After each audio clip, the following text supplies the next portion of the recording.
سحروه رحماك ربي في مشط ومشاطة وجف طلع نخلة ذكر في بئر ذروان، كأن ماءها نقاعة الحناء، وكأن رؤوس نخلها رؤوس الشياطين. سحروه أشد السحر. الحمد لله، أحمده تعالى وأصلي وأسلم على الهادي البشير محمد بن عبد الله، وبعد. هذه قصة أنقلها لكم لم يقلها لأحد، ولكنها قصتي رأيت أحداثها بأم عيني، عسى أن ينفع الله بها، وأحاول اختصارها بإذن الله ما استطعت. وهناك نقاط أحب أن أذكرها.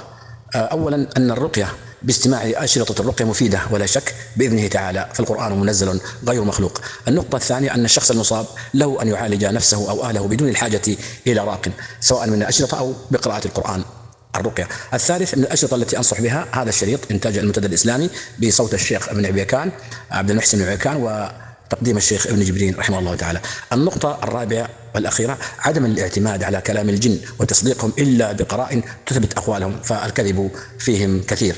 وأقول مستعينا بالله تعالى، توجهت إلى مكة المكرمة حرسها الله لأداء العمرة برفقة زوجتي سارة وحنان، وكنت أمشي بشارع يسمى شارع المنصور، رأيت تسجيلات إسلامية، دخلتها وبدأت أقلب ما بها، ولفت انتباهي أشرطة عدد 4 في مجموعة واحدة كانت للرقية للقارئ عبد المحسن العبيكان وتقديم الشيخ ابن جبرين رحمه الله تعالى. أخذت المجموعة معي وانتهينا من العمرة وتوجهت إلى بلدي.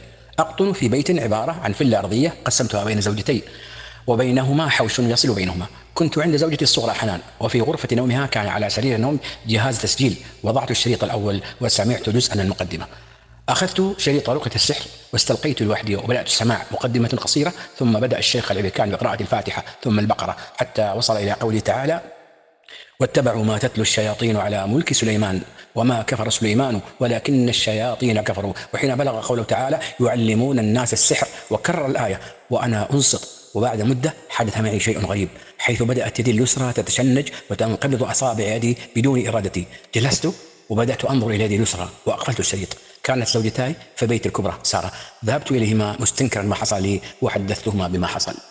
بعد ذلك أخذت سماعة للأذن وضعتها وبدأت شريط رقية السحر ورفعت الصوت واستلقيت، وحصل معي نفس الشيء، التشنجات بيد اليسرى، وبدأت أصدر آهات تزيد وتنقص حتى هربت زوجتي حنان إلى البيت الآخر وأصبحت زوجتاي خائفتين. أكملت سماع الشريط، كنت أستمع إلى شريط رقية السحر كاملا وتحدث معي نفس التشنجات والآهات، ولكني كنت كامل الشعور والتحكم في نفسي ما عدا بعض التشنجات والآهات التي كانت تصدر بغير إرادة. أما شعوري بكل ذلك فقد كان لا ينقص شيء. كانت المجموعة عبارة عن 4 أشرطة، استمعت إلى الشريط الأول كاملا وعلمت بأني متأثر مسحور. كنت أرى في منامي 3 كلاب، رأيت ذلك مرارا ولكني لم أعر ذلك أي انتباه.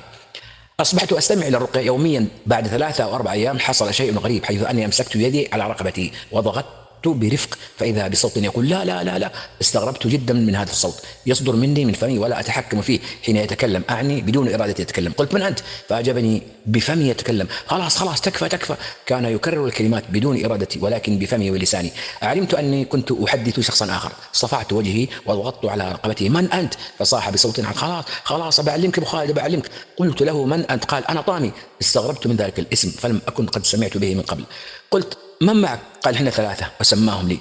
مكثت لمدة أكثر من شهر وأنا أعذبهم بالرقية وأحاول أن أستجوبهم من الذي عمل السحر.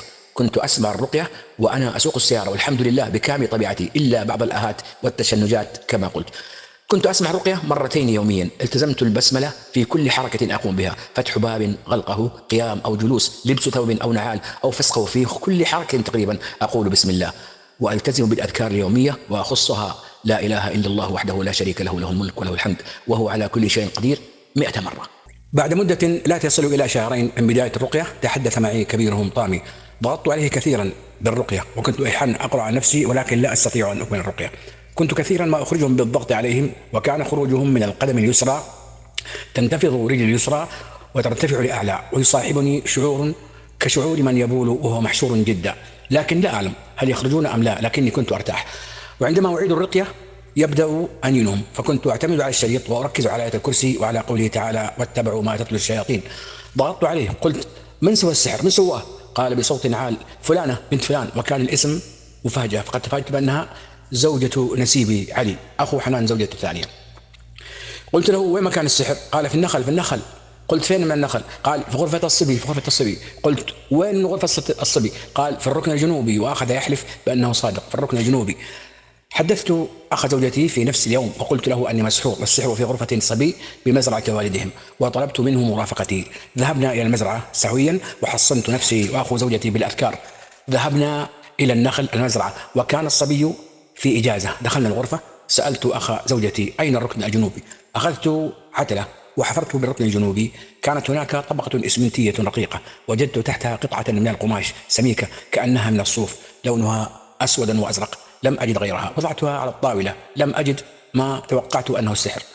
عدت، كان الوقت قد تأخر، ورجعت بيتي ووضعت الشريط وجاء الصوت. قلت له تكذب يا خبير، تكذب يا خبير. قال والله ما كذبت عليك، هذاك هو السحر، هذاك هو السحر، خرجت بيدك. قلت له خرقة؟ قال هذاك هو السحر، وبدأ يقسم بالله. قلت وش هو؟ قال بكلة في بكلة خيطوها وفتقوها، بكلة في بكلة خيطوها وفتقوها، بكلة في بكلة خيطوها وفتقوها. أخذت سيارتي وأخذت زوجتي معي حنان، كانت قد علمت بجميع ما سبق معي. وصلنا إلى بيت والدها ليلا قبيل الفجر. كنت قد اتصلت على أخيها ليرافقني إلى النخل. دخلنا بعد أن تحصلنا إلى غرفة الصبي، ووجدت قطعة القماش كما تركتها، كانت فعلا بكة للشعر من القماش يشد به الشعر. أخذتها معي إلى بيت أهل زوجتي حنان، تلوت آيات السحر ونفثت على القماش وغسلته بماء قد قرأت عليه، وقمت بإحراق البكلة كاملة على النار حتى أرمدت. استقلت سيارتي مع زوجتي وعدنا إلى البيت قبل صلاة الفجر. حضر الجني وأنا أسوق السيارة. سامحني يا أبو خالد، سامحني يا أبو خالد، سلام عليكم أنا فلان، وخرج من فمي هواء، ثم الثاني نفس الشيء وخرج، ثم الثالث نفس الشيء وخرجوا من جوفي جميعا. كان هذا آخر عهدهم والحمد لله. وكانت هناك أحداث أخرى لعلي قد أنقلها بإذن الله تعالى. أعوذ بالله من الشيطان الرجيم. واتبعوا ما تتلو الشياطين على ملك سليمان وما كفر سليمان ولكن الشياطين كفروا يعلمون الناس السحر وما أنزل على الملكين ببابل هاروت وماروت وما يعلمان من أحد حتى يقولا إنما نحن فتنة فلا تكفر فيتعلمون منهما ما يفرقون به بين المرء وزوجه وما هم بضارين به من أحد إلا بإذن الله ويتعلمون ما يضرهم ولا ينفعهم ولقد علموا لمن اشتراه ما له في الآخرة من خلاق ولبئس ما شروا به أنفسهم لو كانوا يعلمون. وصلى الله وسلم على محمد وآله وصحبه أجمعين.